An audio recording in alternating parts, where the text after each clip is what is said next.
کیا عقل اور ایمان ہمیشہ ایک دوسرے کے دشمن رہے ہیں؟ مصنف اس کتاب میں بتاتے ہیں کہ اصل جھگڑا خدا ہے یا نہیں کا نہیں، بلکہ زندگی کا مقصد اور انصاف کیا ہے۔ مصنف کا کہنا ہے کہ صرف سائنس ہر سوال کا جواب نہیں دے سکتی۔ مذہب صرف عقائد نہیں بلکہ انصاف، اخلاق اور امید کی زبان ہے۔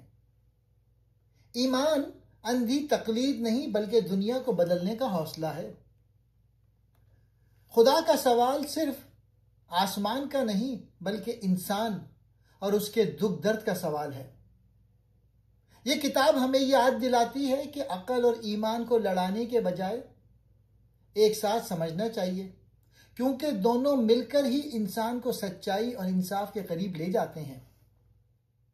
یہ مشہور کتاب فلاسفر اور سائنسدانوں، خاص طور پر رچرڈ ڈاکنز اور کرسٹوفر ہچنز کے الحاد اور مذہب مخالف خیالات کے جواب میں لکھی گئی ہے۔ مصنف کا انداز تنقیدی، فکری اور ادبی ہے۔ اس کتاب کے 6 مین پوائنٹس ہیں۔ پہلا، خدا پر بحث کا پس منظر۔ مصنف اس کتاب میں مشہور نیو ایتھیسٹ ڈاکنز اور ہچنز کے دلائل پر تنقید کرتا ہے۔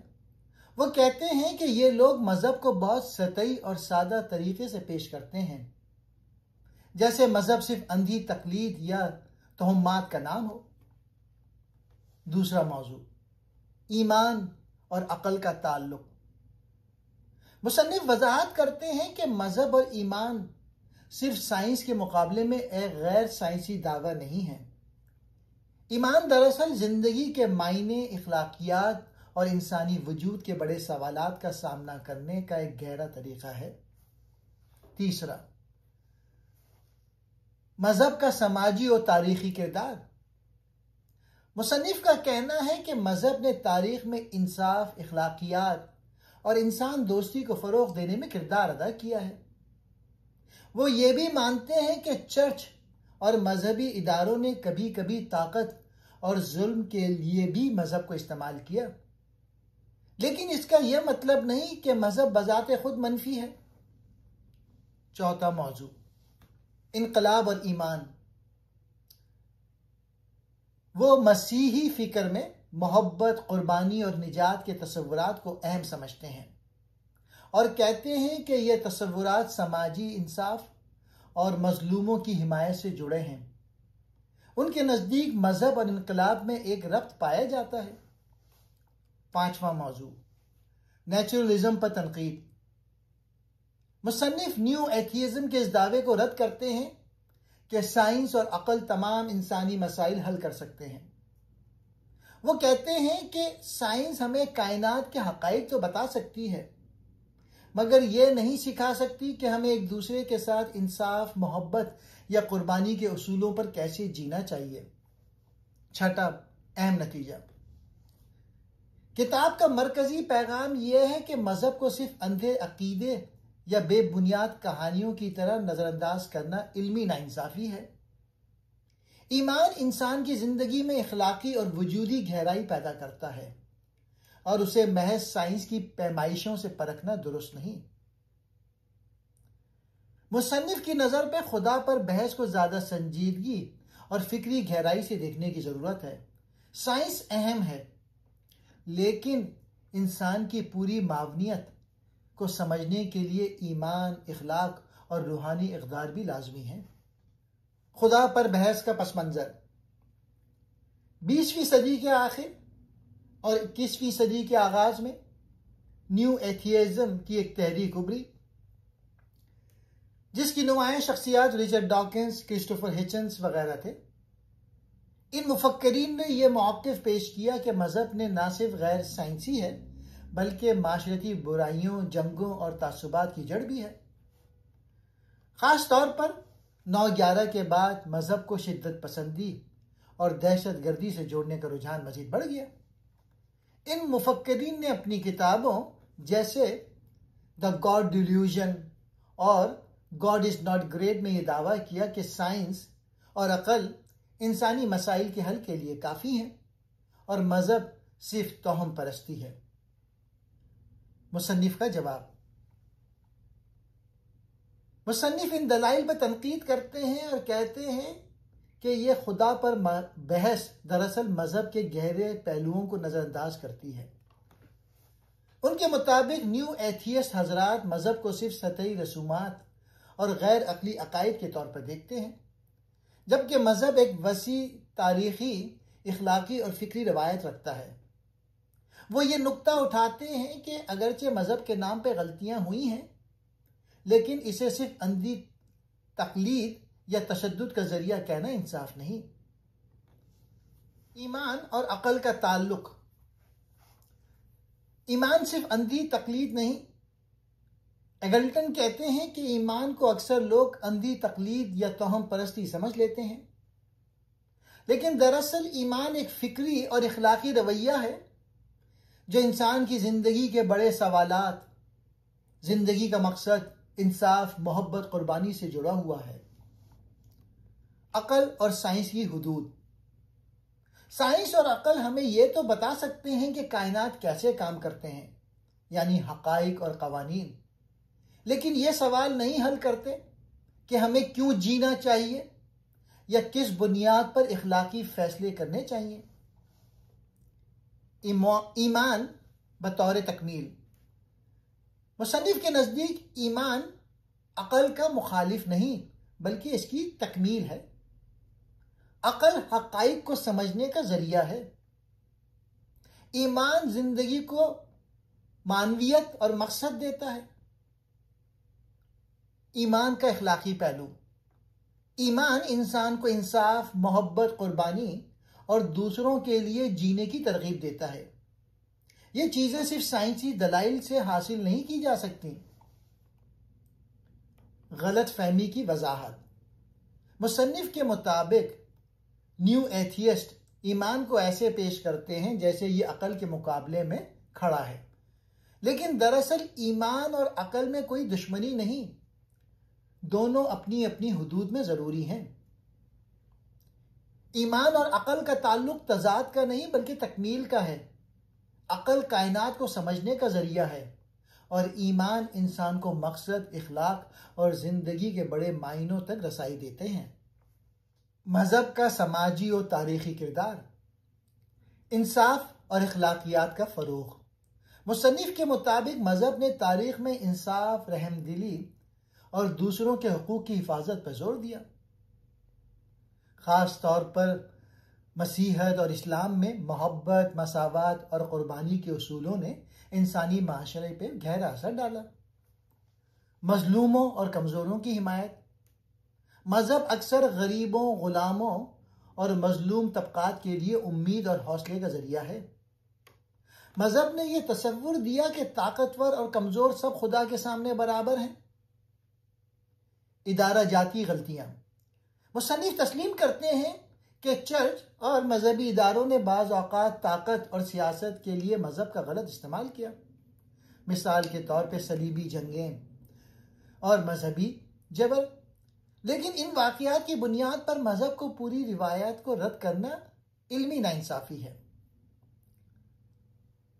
ثقافتی اور سماجی اثرات: مذہب نے فنون، ادب، فلسفہ اور قانون کی تشکیل میں اہم کردار ادا کیا۔ آج بھی معاشرتی اقدار، خیرات کے ادارے اور انسانی دوستی کے کئی پہلو مذہبی جڑوں سے نکلتے ہیں۔ سماجی انقلاب سے تعلق: مصنف کے نزدیک مسیحی اور اسلامی فکر میں قربانی اور نجات کے تصورات سماجی انصاف اور مظلوموں کے ساتھ کھڑے ہونے کے انقلابی اصولوں سے جڑے ہیں۔ اس لحاظ سے مذہب صرف روحانی معاملہ نہیں بلکہ سماجی تبدیلی کا بھی محرک رہا ہے۔ مذہب نے تاریخ میں ایک طرف انصاف، اخلاق اور انسانی دوستی کو فروغ دیا اور دوسری طرف بعض اوقات طاقت کے کھیل میں غلط استعمال بھی ہوا، لیکن مجموعی طور پر مذہب نے انسانی سماج کی فکر، اخلاقی اور ثقافتی تشکیل میں بنیادی کردار ادا کیا ہے۔ انقلاب اور ایمان کا انقلابی پہلو: مصنف کے نزدیک مذہب، خاص طور پہ مسیحیت، صرف ذاتی عبادات یا روحانی سکون کا ذریعہ نہیں ہے بلکہ ایک انقلابی نظریہ بھی رکھتا ہے۔ مسیحی تعلیمات میں محبت، مساوات، قربانی اور نجات کے اصول ایسے ہیں جو سماجی انصاف اور مظلوموں کی حمایت کی طرف لے جاتے ہیں۔ طاقت کے خلاف آواز۔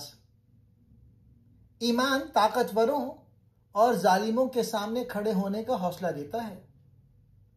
بائبل، قرآن اور دیگر مذہبی روایتوں میں بار بار یہ پیغام ملتا ہے کہ خدا کمزوروں اور غریبوں کے ساتھ ہے۔ انقلاب بطور اخلاقی جدوجہد۔ انقلاب صرف سیاسی تبدیلی نہیں بلکہ ایک اخلاقی اور روحانی جدوجہد بھی ہے۔ ایمان لوگوں کو سکھاتا ہے کہ ظلم اور ناانصافی کے خلاف لڑنا ایک مقدس فریضہ ہے۔ مذہب اور قربانی۔ مصنف اس بات پہ زور دیتے ہیں کہ ایمان انسان کو ذاتی فائدے کے بجائے دوسروں کے لیے قربانی دینے کی تعلیم دیتا ہے۔ یہ سوچ کسی بھی سماجی یا سیاسی انقلاب کی بنیاد ہو سکتی ہے۔ مذہب بطور سماجی تحریک۔ وہ یہ دلیل دیتے ہیں کہ اگر مذہب کو اس کے اصل پیغام محبت، عدل، قربانی کے ساتھ سمجھا جائے تو یہ معاشروں میں حقیقی تبدیلی لا سکتا ہے۔ اس طرح ایمان اور انقلاب میں ایک فطری رشتہ موجود ہے۔ مصنف کے مطابق ایمان اور انقلاب الگ چیزیں نہیں بلکہ ایک دوسرے سے جڑے ہوئے ہیں۔ ایمان انسان کو اخلاقی طاقت اور قربانی کا جذبہ دیتا ہے اور یہی جذبہ سماج میں انصاف اور برابری کے لیے انقلابی جدوجہد کو جنم دیتا ہے۔ نیچرلزم پر تنقید۔ نیچرلزم کیا ہے؟ نیچرلزم کا مطلب یہ ہے کہ کائنات میں جو کچھ ہے وہ صرف قدرتی قوانین اور مادی عوامل سے سمجھا جا سکتا ہے۔ نیو ایتھیسٹ ڈاکنز، ہچنز وغیرہ کے نزدیک سائنس ہی سب کچھ ہے اور وہی انسان کو حقیقت، علم اور رہنمائی فراہم کر سکتی ہے۔ مصنف کی تنقید۔ مصنف کہتے ہیں کہ نیچرلزم حقیقت کے ایک حصے کو تو بیان کرتا ہے، یعنی کائنات کے مادی پہلو کو، لیکن انسان کی زندگی کے بڑے سوالات کا جواب نہیں دے سکتا۔ مثال کے طور پہ زندگی کا مقصد کیا ہے؟ انصاف، محبت اور قربانی کی اہمیت کیوں ہے؟ ہمیں اخلاقی طور پہ کیسے جینا چاہیے؟ سائنس کی حدود۔ سائنس ہمیں یہ تو بتاتی ہے کہ چیزیں کیسے کام کرتی ہیں، لیکن یہ نہیں بتاتی کہ ہمیں کیوں کرنا چاہیے۔ سائنس کا دائرہ حقائق تک محدود ہے، لیکن اقدار یعنی ویلیوز کا سوال ایمان اور فلسفہ حل کرتے ہیں۔ انسانی معنویت۔ مصنف کے مطابق انسان صرف حیاتیاتی مشین نہیں ہے۔ انسان کو صرف جینس اور کیمیائی عمل سے سمجھنا اس کی روحانی، اخلاقی اور ثقافتی گہرائی کو نظر انداز کرنا ہے۔ مثال کے طور پہ سائنس ہمیں یہ بتا سکتی ہے کہ خون کیسے بنتا ہے یا دل کیسے دھڑکتا ہے، لیکن یہ نہیں بتا سکتی کہ ہمیں دوسروں سے محبت کیوں کرنی چاہیے یا انصاف کے لیے اپنی جان کیوں دینی چاہیے۔ مصنف کے نزدیک نیچرلزم ایک محدود زاویہ ہے جو کائنات کے مادی پہلو کو تو بیان کرتا ہے، لیکن انسانی زندگی کے بڑے اخلاقی اور وجودی سوالات کو نہیں سمجھا سکتا۔ اس لیے ایمان اور اخلاقیات کی ضرورت باقی رہتی ہے۔ اہم نتیجہ۔ مذہب کو سطحی انداز میں رد نہیں کیا جا سکتا۔ مصنف کے مطابق نیو ایتھیسٹ ڈاکنز، ہچنز وغیرہ مذہب کو صرف توہمات اور اندھی تقلید کے طور پر پیش کرتے ہیں جو درست نہیں۔ مذہب ایک گہری فکری، اخلاقی اور تاریخی روایت رکھتا ہے جسے نظر انداز کرنا ناانصافی ہے۔ ایمان اور عقل میں دشمنی نہیں ہے۔ عقل اور سائنس ہمیں کائنات کے حقائق سمجھاتے ہیں، جبکہ ایمان زندگی کو مقصد، اخلاقیات اور معنویت عطا کرتا ہے۔ دونوں اپنی حدود میں ضروری ہیں، ایک دوسرے کی تکمیل کرتے ہیں۔ مذہب کا سماجی و اخلاقی کردار۔ مذہب نے تاریخ میں انسان دوستی، انصاف اور مساوات کے اصولوں کو فروغ دیا۔ اگرچہ مذہب کے نام پر غلط استعمال ہوا، لیکن اس سے مذہب کی اصل معنویت ختم نہیں ہوتی۔ انقلاب اور ایمان کا رشتہ۔ ایمان انسان کو قربانی، محبت اور ظلم کے خلاف کھڑے ہونے کی ہمت دیتا ہے۔ اسی لیے ایمان اور سماجی انقلاب میں ایک فطری تعلق ہے۔ نیچرلزم کی حدیں۔ صرف سائنس اور نیچرلزم پہ بھروسہ کرنا ناکافی ہے، کیونکہ وہ انسانی زندگی کے بڑے سوالات، زندگی کا مقصد، انصاف، اخلاقیات کا جواب نہیں دے سکتے۔ مصنف کا بنیادی پیغام یہ ہے کہ مذہب کو محض سائنس کی کسوٹی پہ پرکھنا غلط ہے۔ ایمان انسان کو ایسی معنویت اور اخلاقی بنیاد فراہم کرتے ہیں جسے سائنس یا نیچرلزم پورا نہیں کر سکتے۔ عقل اور ایمان میں ٹکراؤ نہیں، بلکہ دونوں مل کر انسان کو حقیقت اور مقصد تک پہنچنے میں مدد دیتے ہیں۔ مصنف کہتے ہیں کہ ایمان صرف ذاتی سکون نہیں، بلکہ ظلم کے خلاف کھڑے ہونے اور انصاف قائم کرنے کا جذبہ دیتا ہے۔ اقبال بھی یہی بات اپنے اشعار میں کہتے ہیں: یقین محکم، عمل پہم، محبت فاتح عالم، جہاد زندگی میں ہیں یہ مردوں کی شمشیریں۔ یہاں اقبال ایمان کو طاقت اور انقلاب کی بنیاد بتا رہے ہیں۔ طاقت کے خلاف مزاحمت۔ مصنف کے مطابق ایمان مظلوموں کو طاقت دیتا ہے کہ وہ ظالم کے خلاف کھڑے ہو جائیں اور مقابلہ کریں۔ اقبال نے بھی غلامی کے دور میں ایمان کو آزادی اور خودی کی روشنی قرار دیا ہے۔ غلامی میں ناکام آتی ہیں شمشیریں نہ تدبیریں، جو ہو ذوق یقین پیدا تو کٹ جاتی ہیں زنجیریں۔ مطلب یہ ہے ایمان زنجیروں کو توڑنے کا اصل ہتھیار ہے۔ قربانی اور محبت۔ مصنف ایمان کو قربانی اور دوسروں کے لیے جینے کا حوصلہ سمجھتے ہیں۔ اقبال بھی شہادت اور قربانی کو انقلاب کا سرچشمہ بتاتے ہیں۔ شہادت ہے مطلوب و مقصود مومن، نہ مال غنیمت نہ کشور کشائی۔ یعنی ایمان انقلاب کو صرف سیاسی کامیابی نہیں بلکہ اخلاقی بلندی عطا کرتا ہے۔ ایمان اور مستقبل کی تعمیر۔ مصنف کے نزدیک ایمان انقلاب کے لیے ایک ویژن فراہم کرتا ہے۔ اقبال نے بھی اسی کو اپنی شاعری میں مرد مومن کا وصف بتایا: مرد مومن نظر آتا ہے حقیقت میں وہی، جس کی ضربوں سے دہل جاتے ہیں کوثر و بہار۔ یہ ایمان کی وہی انقلابی طاقت ہے جس سے مصنف نمایاں کرتے ہیں۔ مثال کے طور پہ والدین کی قربانی۔ سائنس اور نیچرلزم کا زاویہ۔ سائنس یہ بتاتا ہے کہ والدین کا اپنے بچوں کے لیے محنت کرنا ایک بایولوجیکل انسٹنکٹ ہے تاکہ نسل آگے بڑھے۔ ایمان اور اخلاق کا زاویہ۔ لیکن حقیقت یہ ہے کہ والدین صرف بقا کے لیے قربانی نہیں دیتے، بلکہ محبت، شفقت اور اخلاقی ذمہ داری کی وجہ سے اپنی خواہشات تک قربان کر دیتے ہیں۔ دوسری مثال، انصاف کا فیصلہ۔ سائنس اور نیچرلزم کا زاویہ۔ اگر ایک جج سے پوچھا جائے کہ قاتل کو کیوں سزا دی گئی تو سادہ حیاتیاتی یا مادی جواب یہ ہوگا کہ سماج کے نظام کو برقرار رکھنے کے لیے ایسا کرنا ضروری ہے۔ ایمان اور اخلاق کا زاویہ۔ مگر اصل میں انصاف اس لیے ضروری ہے کہ یہ اخلاقی اصول ہے۔ یہ بتاتا ہے کہ ہر انسان کی جان قیمتی ہے اور ظلم کو برداشت نہیں کیا جا سکتا۔